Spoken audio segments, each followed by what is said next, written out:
Muy buenas con todos. Nosotros somos estudiantes de la Universidad Técnica Particular de Loja y vamos a hablar un poco sobre el lóbulo temporal, la anatomía, conexiones, funcionamiento y algunas patologías que se dan en él. El lóbulo temporal es un tejido ubicado debajo de la cisura de Silvio. Se encuentra por delante de la corteza occipital y tiene algunas estructuras subcorticales como la corteza límbica, amígdala y formación hipocampal. Subdivisiones de la corteza temporal. Brodmann identificó 10 áreas temporales, pero en investigaciones recientes han encontrado muchas más áreas en los monos. Es probable que también exista un mayor número de áreas en el ser humano. Las regiones temporales de la superficie lateral se pueden dividir en auditivas, que son la 41, 42 y 22 de Brodmann, y las que forman la vía visual ventral sobre el lóbulo temporal lateral, que son las áreas 20, 21, 37 y 38 de Brodmann. La cisura de Silvio contiene el tejido que forma la ínsula, que incluye la corteza gustativa y la corteza de asociación auditiva. El surco temporal superior, que separa la circunvolución temporal y media, también contiene una cantidad importante de neocórtex, que puede dividirse en muchas subregiones. La corteza del surco temporal superior es multitudinal, ya que recibe aferencias de regiones auditivas, visuales y somáticas, así como de otras regiones polimodales como la frontal y parietal y de la corteza paralímbica. La región temporal media abarca la amígdala y la corteza adyacente, el hipocampo y la corteza circundante y la circunvolución fusiforme.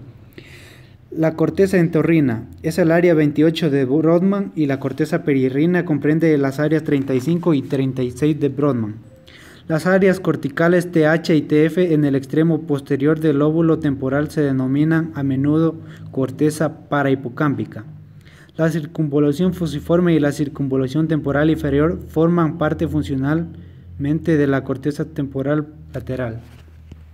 Bueno, todo esto con relación a la anatomía. Ahora veremos algo de las conexiones de la corteza temporal. A continuación les hablaré sobre las conexiones del lóbulo temporal. Los lóbulos temporales son ricos en conexiones internas. Los estudios realizados sobre las conexiones temporocorticales dan como resultado 5 tipos distintos de conexiones córtico-corticales.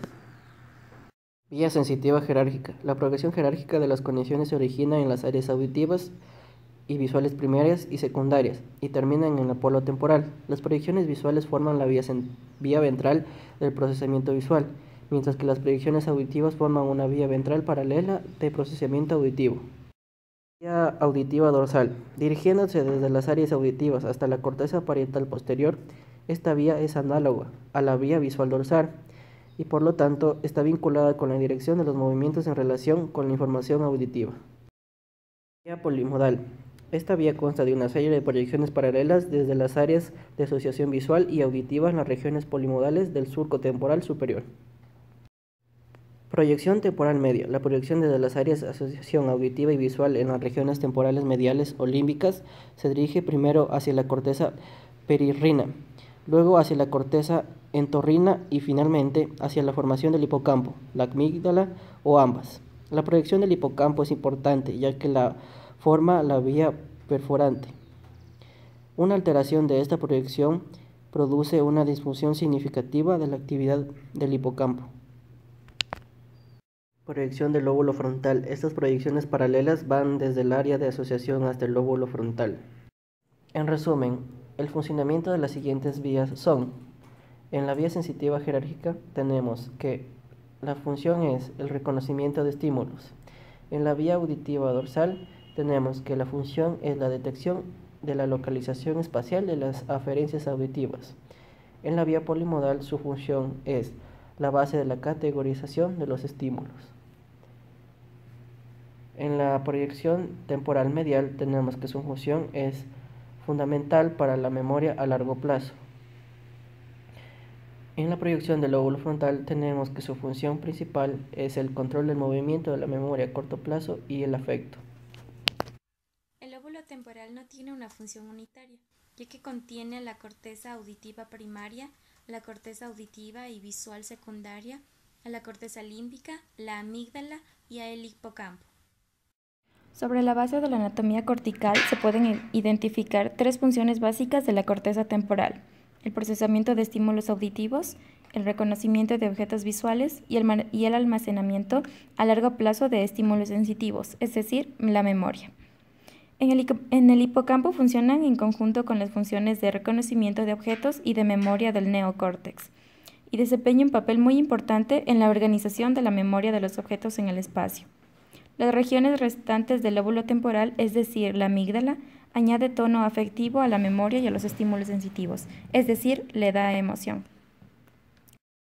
A continuación les hablaré acerca de los procesos sensitivos. Entre ellos tenemos el reconocimiento de objetos, que es cuando se buscan diferentes objetos, se tiene que tomar en cuenta su forma, el color, el tamaño. Esta función va acompañada de la vía visual ventral del lóbulo temporal. Después tenemos lo que es categorizar. Esto nos dice que es identificar objetos en movimiento y es un proceso fundamental para la percepción y la memoria. Luego tenemos la lesión en la corteza temporal. Este es un déficit en el reconocimiento y categorización de los objetos. Aquí no hay dificultad para localizar el estímulo. Esto se da en la corteza parietal posterior. Y por último tenemos el apareamiento cruzado, que es el de conjunto de información visual y auditiva. Respuestas afectivas. En las respuestas afectivas tenemos que primero se observa un objeto peligroso, se lo reconoce, la frecuencia cardíaca y la presión cardíaca aumentan. Esta respuesta afectiva es una función en la que interviene la amígdala. La asociación de estímulos sensitivos y de emoción es fundamental para el aprendizaje con consecuencias positivas, negativas o neutras. Sin este sistema, todos los estímulos serían tratados como equivalentes. Cuando una persona modifica el recorrido y se dirige hacia otro sitio, utiliza el hipocampo. El hipocampo contiene células que codifican lugares en el espacio. En conjunto, estas células nos permiten navegar por el espacio y recordar dónde estamos. Al considerar estas funciones generales de los lóbulos temporales, se puede apreciar que su pérdida tendría consecuencias devastadoras para la conducta. Existiría una incapacidad para percibir o recordar hechos, incluido el lenguaje. Existiría también una pérdida de afecto. Sin embargo, observemos que una persona podría utilizar el sistema visual dorsal para efectuar movimientos guiados visualmente, y bajo muchas circunstancias parecería algo normal. El surco temporal superior y el movimiento biológico. Tenemos que el movimiento biológico es aquel que tiene relevancia particular para una especie. Por ejemplo, el movimiento de nuestros ojos, de nuestra boca, de las manos y cuerpos que realizan movimientos que pueden tener un significado social. Como ya mencionamos, el surco temporal superior recibe aferencias multimodales, las cuales desempeñan un papel en la categorización de los estímulos. Una categoría importante de estímulos es la percepción social, que incluye el análisis de los movimientos corporales reales o relacionados que proporcionan información socialmente relevante. Esta información es importante para desarrollar hipótesis acerca de las intenciones de otras personas. La capacidad que a veces se denomina teoría de la mente o cognición social. Asimetría de la función del lóbulo temporal. Los lóbulos temporales son sensibles a los trastornos epileptiformes y la extirpación quirúrgica del lóbulo temporal anormal a menudo es beneficiosa para el tratamiento de la epilepsia. Estas condiciones también permiten a los neuropsicólogos estudiar la especialización complementaria de los lóbulos temporales.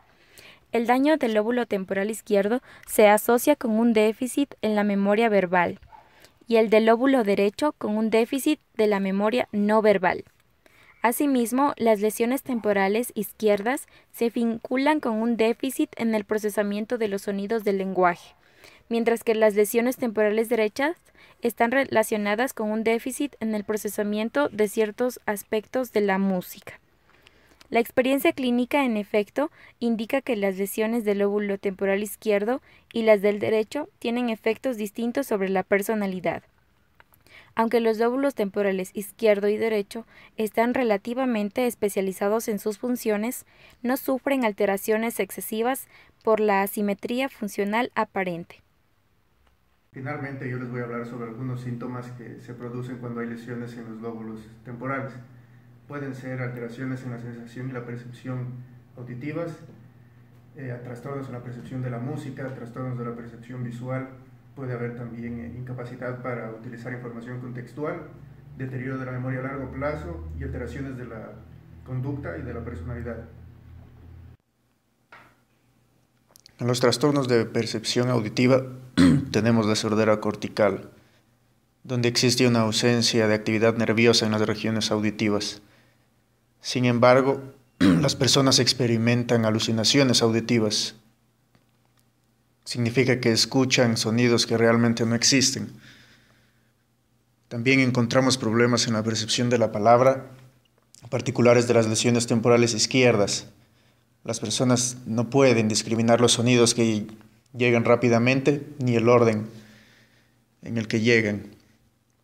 También se encuentran problemas para reconocer los tonos, lo que significa que las personas no pueden escuchar música ni reconocer cuando está sonando música.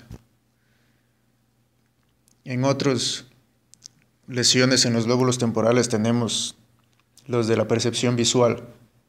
En las lesiones temporales derechas, las personas no pueden ver rarezas en imágenes. Pueden describir el contenido de lo que están viendo, pero no se pueden dar cuenta de las anomalías que existen. También tienen dificultad para reconocer rostros, particularmente no muestran predilección por la parte izquierda de la cara. También tienen problemas para reconocer el movimiento biológico, lo que significa que no pueden dar contexto social a las señales que mandan otras personas. Es decir, no pueden detectar señales sociales sutiles de la mirada. También se presentan problemas a la hora de seleccionar estímulos visuales o auditivos. Es decir, que las personas no saben realmente si están escuchando dos conversaciones, no saben cuál de las dos oír. También cuando existe deterioro, es que las personas escuchan diferentes palabras en cada oído. Por ejemplo, escuchan una palabra en el oído izquierdo u otra en el derecho.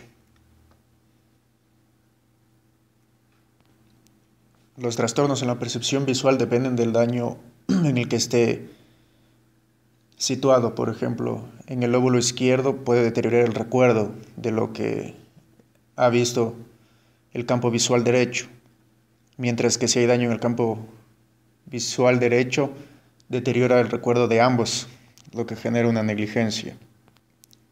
También existen otras lesiones en los lóbulos temporales que pueden producir problemas afectivos de la personalidad e incluso de la memoria, como es en el caso del paciente HM, al que le extirparon parte de los lóbulos temporales y sufrió de amnesia anterógrada. Podía recordar todo lo que había sucedido antes de que le extirparan los lóbulos, pero no podía recordar nada después, porque una lesión en la corteza temporal inferior daña el recuerdo consciente de la información, mientras que en el lóbulo temporal izquierdo se daña la memoria verbal. También, como en el lóbulo temporal se encuentra la amígdala, cualquier lesión en este puede producir problemas a la hora de añadir tono afectivo a los dos recuerdos, e incluso otros problemas de la personalidad, como la epilepsia del lóbulo temporal, donde las personas destacan trivialidades y detalles insignificantes de la vida cotidiana, y la personalidad del lóbulo temporal, donde la persona es pedante, egocentrista, no puede evitar los problemas, no puede dejar de hablar tampoco de sus propios problemas, se preocupan demasiado por la religión y tienen una propensión a la agresividad. Uso de información contextual. La información varía, depende del contexto en el que se la diga. Una palabra se puede escribir de la misma manera, pero puede tener varios significados. La interpretación de los acontecimientos, así como nuestro papel en ellos, depende netamente del contexto social.